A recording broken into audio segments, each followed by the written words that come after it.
Welcome to Thrilling Tales of Adventure. I'm Martin, reading The People of the Myth by H. Rider Haggard.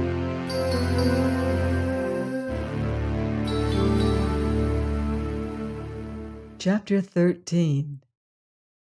A Midnight Marriage.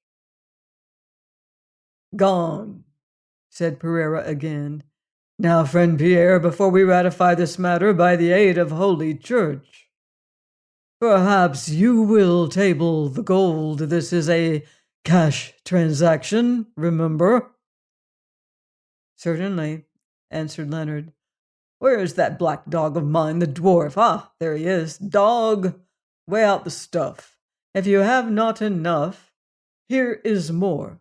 And he unbuckled his belt, from which he had been careful to extract the ruby, and threw it to Otter. "Now, gentlemen and companions," he went on, "for I hope that we may do business together by and by, drink my health and my bride's. I've paid pretty dear for her, but what of it? A gentleman of our profession should always be ready to back his fancy, for if his is apt to be a short life, he may as well make it a merry one." "She will think the better of you, and you of her for it," cried a voice. "Here is to Captain Pierre and the girl!" And they drank, shouting aloud in their half-drunken merriment.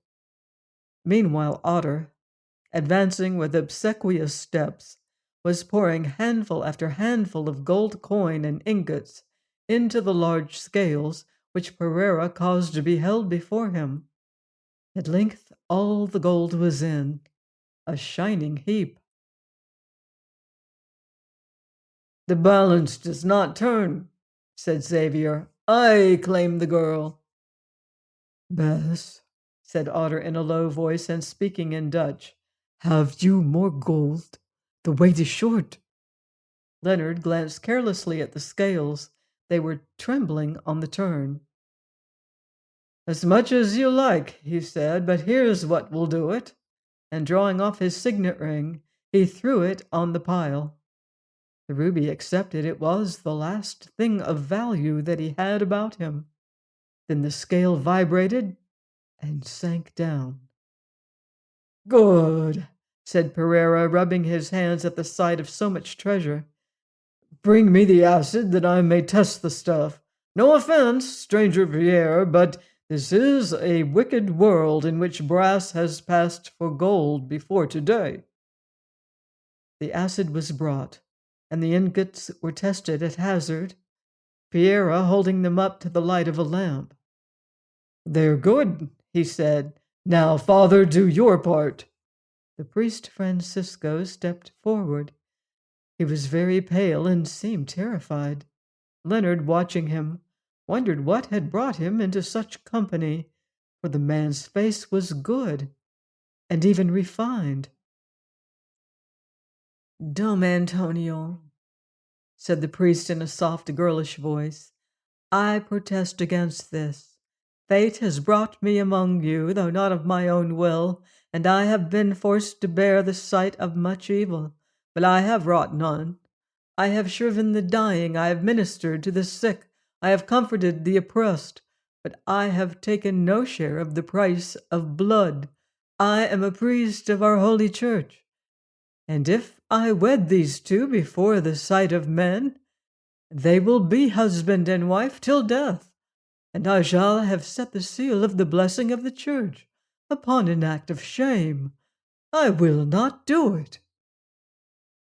"You will not do it, you shriveling traitor!"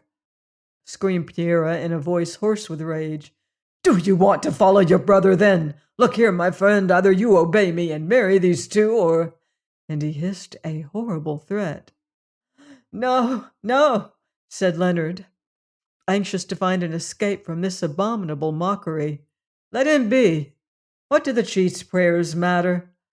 The lady and I can do without them." "I tell you, stranger, that you shall marry the girl, and this sniveler must marry you.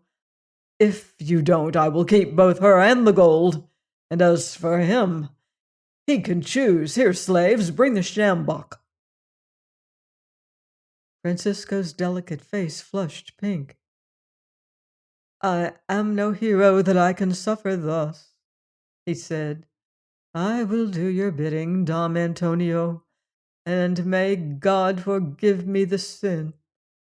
For you, Pierre and Juana, I am about to make you man and wife, to join you in a sacrament that is none the less holy and indissoluble because of the dreadful circumstances under which it is celebrated.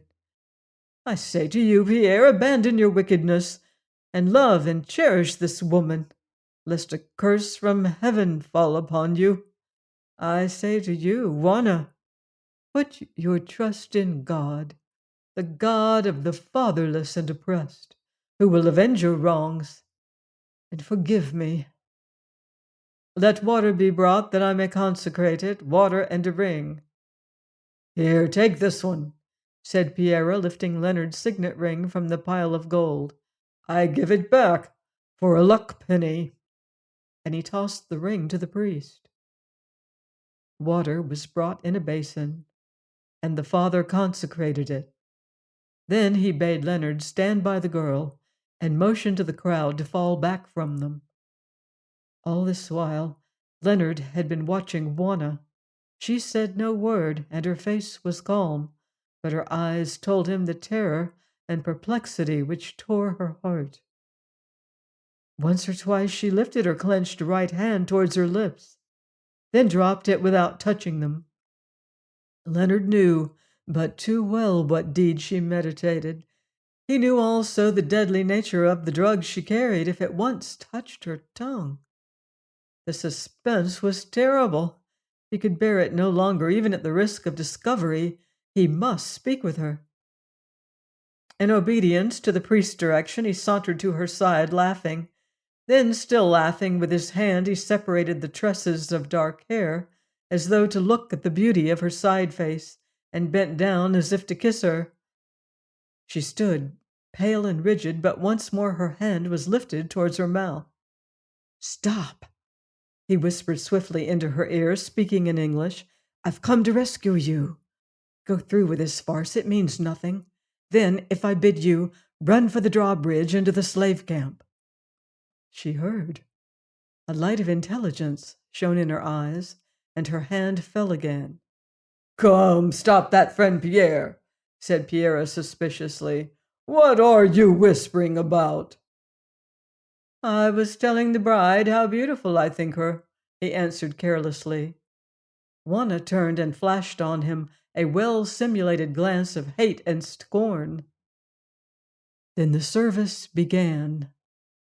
The young priest was gifted with a low and beautiful voice, and by the light of the moon he read the ritual of marriage so solemnly that even the villains who stood round ceased their jokes and sneers and were silent. All things were done in order, though Juana made no reply to the usual questions. With much sham courtesy, the loathsome Pereira presided over the ceremony. Their hands were joined, the ring was set upon Juana's finger, the blessing was pronounced, and it was finished. All this while Leonard stood like a man in a dream. He felt as though he were really being married. It even came into his mind, as he looked upon the loveliness of the mock bride at his side, that a worse fate might befall him. Then of a sudden he woke from his reverie. The farce was played. Now they must strive to escape. "There, that is done with, Dom Antonio," he said. "And I think I heard this lady whisper that with your permission we will bid you good-bye. My canoe—" "Nonsense! You will stop here tonight," said Pereira. "Thanks, I think not," answered Leonard. "Tomorrow I may return to do a little business of another kind.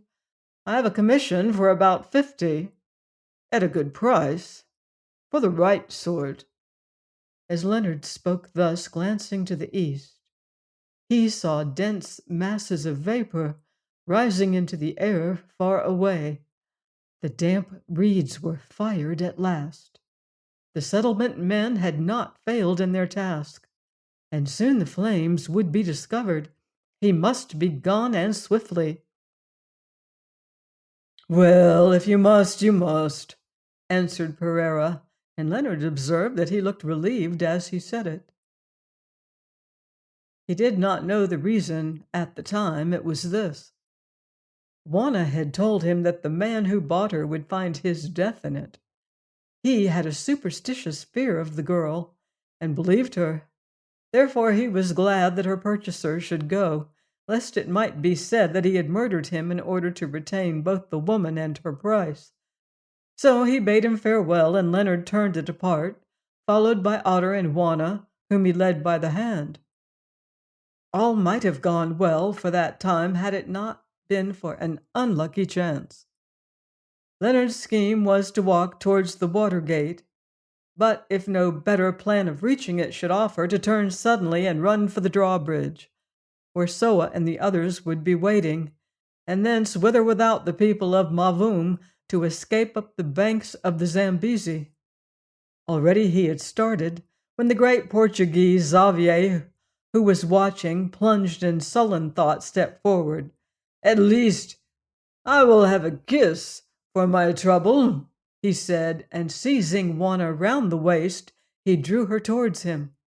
Then it was that Leonard forgot his caution, as under such circumstances a man with nerves already strained to breaking point might well do. Doubling his fist, he struck the giant in the face with such force that Xavier fell headlong to the ground, dragging Juanna after him. Leonard would have done better had he suffered her to be insulted, but just then he remembered only that he was protecting a helpless girl. Juanna was up in a moment and at his side. Xavier also sprang to his feet, cursing with fury and drawing his saber as he rose. "Follow me," said Leonard to Juanna and Otter. Then without more ado he took to his heels.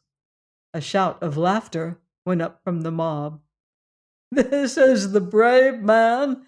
This is the French fire-eater!" they cried. "He strikes unawares and is afraid to fight." Nor did they stop at words. All of them were jealous of the stranger, and would have rejoiced to see him dead. "Stop him!" they shouted, and many of the men started running like dogs to turn a hare. Still Leonard might have won through, for he was swift of foot. But neither Juanna nor Otter could run so fast as he, and his pace must be their pace. Before he had gone 100 yards, he found himself confronted by a dozen or more of the slavers, some of whom had knives in their hands. "Stop, coward, stop and fight!" they yelled in Portuguese and Arabic, waving their weapons in his face. "Certainly," answered Leonard, wheeling round and glancing about him. There, not 30 yards away, was the drawbridge of the slave camp, and he thought that he saw it tremble, as if it was about to fall. At his side were Otter and Juanna, and towards him, his hideous face red with blood, rushed the great Portuguese, saber aloft and screaming imprecations. "Otter," Leonard said quickly as he drew his sword, "guard my back, for when I have killed this one, the rest will spring. For you, young lady, reach the bridge if you can. Soa and your people are there." Now Xavier was upon him with a rush. He struck furiously, and Leonard avoided the blow, springing backward out of his reach. Twice more he rushed on thus, and twice he smote. But each time Leonard ran backward towards the drawbridge, that was now not more than 20 yards away. A fourth time the Portuguese came on, and the Englishman could not repeat his tactics, for the mob hemmed him in behind. On sped Xavier and smote his hardest. Leonard saw the steel gleam in the moonlight, and lifted his sword to guard. The blow fell. Fire sprang from it in sparks, and down rattled fragments of shattered steel. His sword was broken. "Fight on, Bass," said the voice of Otter. "Fight on. Both swords have gone." Leonard looked up. It was true. The Portuguese was casting aside his broken weapon and clutching at his knife. Now Leonard had no knife, and at the moment he never thought of his revolver, but he still held the hilt of his sword. And with it he sprang straight at Xavier, who rushed to meet him. They met with a dull shock as bull meets bull. Leonard struck one blow with the broken sword hilt, then dropped it. It was useless, but the stroke did him good service, for falling on the right hand of the Portuguese, it paralyzed his arm for a second, causing him to let fall the dagger.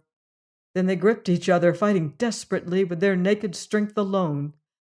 Twice the huge Portuguese lifted the Englishman from the ground, striving to throw him, while the crowd yelled with excitement. But twice he failed.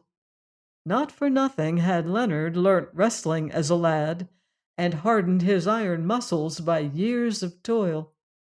Xavier may have weighed 16 stone, and Leonard did not weigh 13, but his arms were like bars of steel, and he was struggling for dear life. He waited a while, letting the Portuguese exhaust himself in efforts to hurl him to the ground. Then, suddenly tightening his grip, Leonard put out all his strength. He could not hope to lift the man, that he knew, but he might throw him. With a sudden movement, he hooked his right leg behind Xavier's left calf. Then he cast his weight forward and pushed with all his strength upon the great man's breast. Xavier tottered, recovered himself, tottered again, and strove to shift his leg. Leonard felt the movement and met it with supreme effort. Losing his balance, his foe swayed slowly backwards like a falling tree, then fell with a thud that shook the ground. It was a gallant throw. Even the ranks of Tusculum, as represented by the slave drivers, could scarce forbear to cheer. Now Leonard lay upon the breast of the man, for he was dragged to earth with him. For a moment his enemy was still, breathing stentorously, for the shock of their fall had been great. Leonard looked round. There, some 8 feet away, was the knife, and he who could grasp it must win this deadly game. But how could he grasp it? Xavier, whose strength and powers were coming back, still hugged him in his fearful grip. He also saw the knife, and would win it. Rapidly, by instinct almost, Leonard measured the distance with his eye. There was but one plan: to roll to it. The first roll would leave him undermost, but the dagger would still be out of Xavier's reach. Then, could he succeed in turning him upon his back once more, Leonard would be uppermost again, and if he was able to free his hand, it might grasp the weapon. It was a terrible risk, but he must take it. He lay motionless a while, husbanding his force, and the Portuguese surged and heaved beneath him. He could feel the muscles of his mighty frame start up in knots as he struggled. At last Leonard let him have his way, and over they went, the two of them. Now Xavier was uppermost, and the mob yelled in triumph, for they thought that the stranger's strength was spent. "The knife! The knife!" gasped Xavier, and one of his servants sprang forward to give it to him. But Otter was watching, and started out of the press, naked saber in hand. His fierce and ugly face was twitching with excitement, his black eyes shone, and his vast shoulders worked to and fro. To Juanna, fascinated by the fearful struggle, the dwarf looked like some black gnome, like a thing of supernatural power, half toad, half human. "He who touches the knife dies," he said in guttural Arabic, stretching out his long arm and saber over it. "Let these cocks fight it out, my masters." The man shrank back. He also was afraid of Otter, deeming him uncanny, nor did any other interfere. Now came the moment of death or victory. As he could not reach the weapon, with a sudden movement, Xavier freed his right hand and grasped the Englishman's throat. But to do this, he must lessen the pressure on his breast. Leonard felt the grip, and the knowledge that his end was at hand renewed his powers. Twice he writhed like a snake, gripping the ground with the muscles of his back and legs. Once he swung his frame to the right, then a vast effort, and lo! Xavier turned slowly over like a log of wood, and again Leonard lay upon his breast. Leonard lay upon his breast, and his right arm was free and within reach of the dagger. But the giant's grasp of his throat was cruel. The blood drummed in his ears, and his senses began to fail. No, he would not die thus, and leave the girl helpless. Where was it?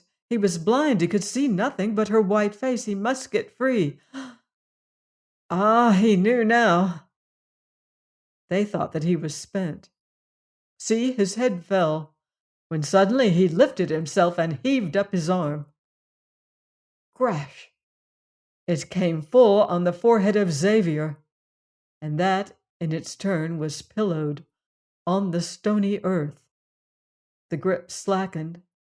Crash again, and a fearful and despairing blow. Leonard's throat was free, and the air rushed into his bursting lungs. Now he could see and grasp the knife. But there was no need to use it. The great man beneath him flung his arms wide, shivered, and grew still. Then it was, while men paused wondering at those awful blows, that Juanna, mindful of her deliverer's bidding, turned and fled, sick at heart but unhindered, to the edge of the ditch opposite the drawbridge. Otter also rushed up and dragged Leonard from the ground. "Wow!" he cried. "A good fight, and a great blow! Dead by my mother's spirit, and no touch of steel! Awake, my father, awake! For if the boar is down, the pigs remain." Leonard heard his words dimly, and knew their import. With an effort he ceased to stagger and rested his weight upon the dwarf, much as a man might lean upon some sturdy post. His breath came back to him, and his mind cleared. He looked round and saw Juanna standing near the bridge, like one who hesitates whether to fly or stay. "Sirs," gasped Leonard, "I have fought, and I have won. Now let me go in peace with the girl. Is the man alive?" A ring of men had crowded round the body of Xavier, and in their center knelt the priest Francisco. At this moment he rose and said, "It is useless to minister to him. He is no more." The slavers looked at Leonard with awe, not unmixed with admiration. Who had ever seen such a thing? That one whose strength had been a byword should be slain with a naked fist? They forgot that it is easy to kill the man whose head rests upon a stone. Presently, however, their wonder gave way to rage. Xavier had been a favorite among them, and they were not minded that he should die unavenged. So they drew round Leonard, scowling and cursing. "Stand back," he said. "Let me pass. I fought your friend fairly. Had I wished to take advantage of him, should I not have used this?" And for the first time he remembered and drew his Colt, the sight of which cooled their ardor somewhat, for they gave way. "Perhaps you will give me an arm, father," Leonard went on, speaking to the priest, who was standing by. "I am much shaken." Francisco complied, and they started towards Juanna, Otter guarding their rear with his saber. Before they had gone 10 yards, however, Pereira waddled towards them after a hasty consultation with one of his captains. "Seize that man," he shouted. "He has killed the worthy Dom Xavier. Having first insulted him, he has slain him by violence, and he must answer for it." A dozen ruffians sprang forward at his bidding, only to be met by the saber and pistol of Otter, with neither of which they were anxious to make a closer acquaintance. Leonard saw that the position was very grave, and a thought came into his mind. "You wish to escape from this place, father?" he said rapidly to the priest. "Yes," answered Francisco. "It is hell." "Then lead me as swiftly as you may to that bridge. I am hurt and weak, but there is succor beyond." As he spoke, the drawbridge, which was not 10 yards away, fell with a crash. "Run across, Juanna Rod!" cried Leonard in English. She hesitated, then obeyed. It seemed to Leonard that the look upon her face said, "How can I leave you?" "Now, father," said Leonard, "make a rush for it." And leaning on the priest's shoulder, he stumbled forwards to the bridge. But he never would have reached it had it not been for Otter. "Treason!" roared Pereira. "Stop him! Who let down the bridge?" A man came on the attack. It was the same young captain that Leonard had offered to fight before the auction. In his hand was a knife already uplifted to fall on Leonard's back, when Otter's saber flashed and the man went down. "Seize the bridge and hold it!" roared Pereira again. "Wind up! Wind up!" yelled Otter in answer, as with saber and pistol he held back the mob. Those on the further side obeyed with such a will that Leonard and the priest rolled down the slanting planks. "Otter!" cried Leonard. "Good God, he will be killed!" By way of answer, Otter fired the last barrel of his pistol. Then, with a yell, before his foes could close upon him, he sprang like a wildcat straight at the iron chains of the bridge, which were used to secure it in its place when needful. At the moment they hung 4 feet or more above his head, but he grasped them and shouted to Soa to hoist away. A man attempted to seize his legs, but Otter kicked him in the face and he fell into the water. Next second he was out of their reach and rapidly rising high into the air. Some threw knives, and some fired pistol shots after him, but none of these touched him. "Ah, yellow devil!" the dwarf cried as he swung. "Look behind you! There is another devil, yellower and fiercer than you!" Pereira turned, and all his company with him. And at that moment, with a crackling roar, a vast sheet of flame burst up from the morass. The reeds had caught at last in good earnest, and the strengthening wind was bringing the fire down upon them. Please join me next time for another exciting chapter of The People of the Mist by H. Rider Haggard, here on Thrilling Tales of Adventure.